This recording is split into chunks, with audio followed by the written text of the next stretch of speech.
देखिए, महिला आरक्षण के ऊपर हम लोग पहले दिन से उसके समर्थन में उनके साथ हैं और लास्ट टाइम भी कांग्रेस ने समर्थन किया था।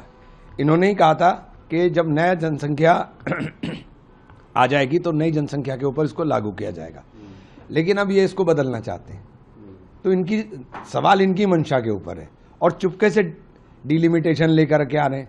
डिलिमिटेशन के अंदर अगर आबादी के अनुपात के अंदर सीटें होंगी तो दक्षिण राज्यों का तो पूरा का पूरा प्रतिनिधित्व ही घट जाएगा। एक फेडरल स्ट्रक्चर के अंदर एक असंतुलन होगा और पूरे के पूरे सिस्टम को ये हाईजैक करके ये सरकार तय करेगी कि कौन सा सेंसस इस्तेमाल करना है।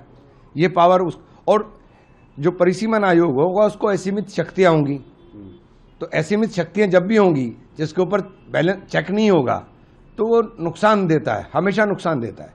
तो ये बहुत बड़े मुद्दे हैं, गंभीर मुद्दे हैं, इसके ऊपर विस्तृत से चर्चा करेंगे। हाँ, निश्चित रूप से पंजाब को, जिन राज्यों ने पॉपुलेशन कंट्रोल किया है उन राज्यों को इसके बाद सफर करना पड़ेगा। तो ये एक मतलब एक क्षेत्रीय असंतुलन की भावना पैदा होगी। तो नारी शक्ति और नारी वंदन जो कर रहे हैं तो वहीं तक रखिए ना। इसको जो आप आगे ले जाने की बात कर रहे हो, इसको आगे ले जाने की बात मत करिए कि आप परिसीमन के माध्यम से सब सारे सिस्टम को ही तहस नहस कर देंगे। एक भी वादा झूठा नहीं हुआ, एक भी वादा झूठा नहीं हुआ।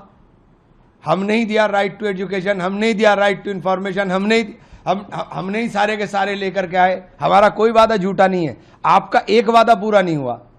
आप बताओ, 2022 तक छत का वादा था, छत नहीं दी, मिल गई क्या सारे हिंदुस्तान को छत? किसान की दुगनी आय का वादा था, मिल गई क्या किसान को दुगनी आय? रोजगार का वादा था, नोएडा में पिट रहे हैं लोग, रोजगार पूरा हो गया? आपका एक वादा पूरा नहीं हुआ। सिर्फ इवेंट करते हैं, इवेंट सरकारी, उसके ऊपर इवेंट हो रहा है बस।